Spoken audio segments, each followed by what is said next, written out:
What's up guys, my name is MakJ and you are watching BPM Supreme TV.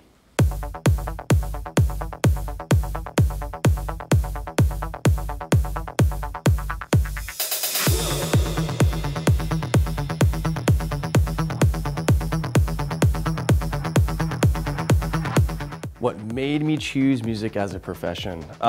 It was a weird kind of transition. I used to be a race car driver before this. So I was living in China.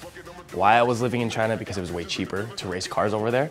In the States, it's very expensive to race a series I was racing. So my parents were like, you need to go to China because it's way cheaper and we can't afford you to race if you still want to race. So I was like, cool. So I went to China when I was like 15. And the culture over there is very advanced in regards to technology and kind of the nightlife scene. So when I was over there, I went to the clubs almost every single night. And that's what transitioned myself into becoming a DJ in a sense.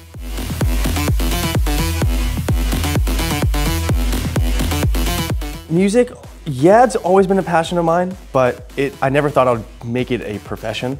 It's kind of one of those things that I never thought, oh, I want to be a DJ when I grow up. DJing, the thing about DJing in the past 5 or 6 years has exploded. Just the general idea about DJing has just come from, I don't even know. I mean, LMFAO was a huge influence in the States, David Guetta for sure, but I never thought I would be a DJ when I would grow up. I mean, a musician, not even. I'm not even musically talented at all. I have never played the piano, like classically trained, or a guitar, or the drums, or anything. So being able to DJ is kind of a dream come true in a sense, yeah.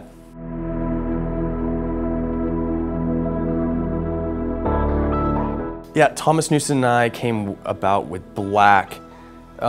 We were working on a couple tunes together, just meeting from Hardwell and that whole Revealed camp. I like Thomas, really cool producer. He just, I don't know, we just kind of have similar tastes in music, so it was very easy for us to work together, just all over Skype. I've actually never met him in person before, which is crazy. That's the really cool thing about DJing, or just social media in general. You know, everything is over Twitter, Skype, Facebook message, you know, so yeah, it was a very easy collab. We just went back and forth. We used the same DAW, which is like Logic Ableton, so we used the same production techniques, so it was very easy for us to kind of go back and forth on the song.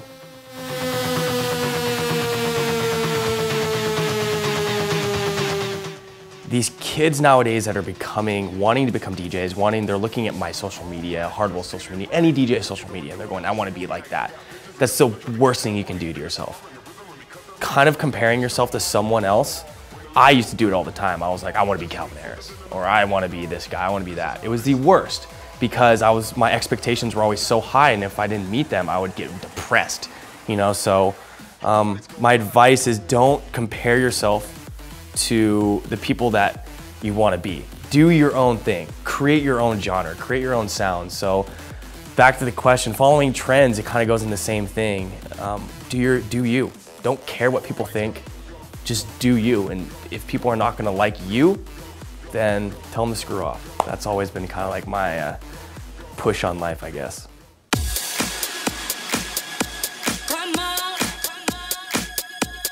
I don't know, clubs and festivals, I would rather, I like the intimate vibe of clubs for sure, so definitely playing clubs more because you get to feel the energy of the people. In a sense, it sounds really cliche, but seeing a person like 5 feet away and at a festival, you're kind of 20, 30 feet away, makes a huge difference because at a festival, there could be 20,000 people in front of you and you could play any song and the crowd will go crazy and everyone's like, well, why wouldn't you like that? It's great, but you could do that at any festival and play any style of music and people are still gonna go crazy. With the club, you have to read the crowd. You have to develop your own sound, your own set, how quick you're gonna be playing to get people moving, you know? And so I never really focused my attention on the public in the club. It's always the people that work at the club. So a bottle service girl, a security guard, a promoter or whatever, they listen to the same stuff every single night. So I know if they have something, they like something better, they're gonna be, you know, moving their head, moving around a little bit more. So that's always a kind of a good point to make to DJs, always focus on the people that work at the clubs.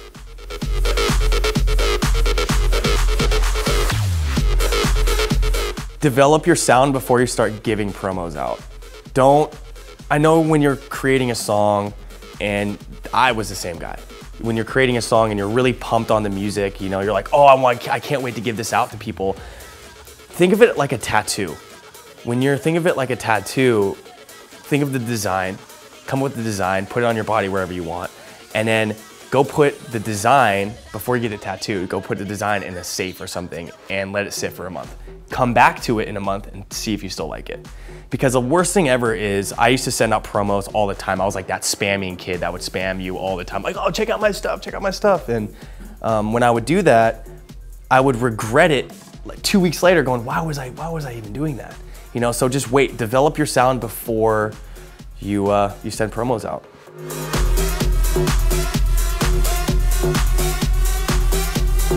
What I would like to achieve in 2015, doing a lot more free shows, a lot more free music and a lot more free shows. I'm like, sound like a broken record with all my fans. Oh, I'm gonna give you this, I'm gonna give you that.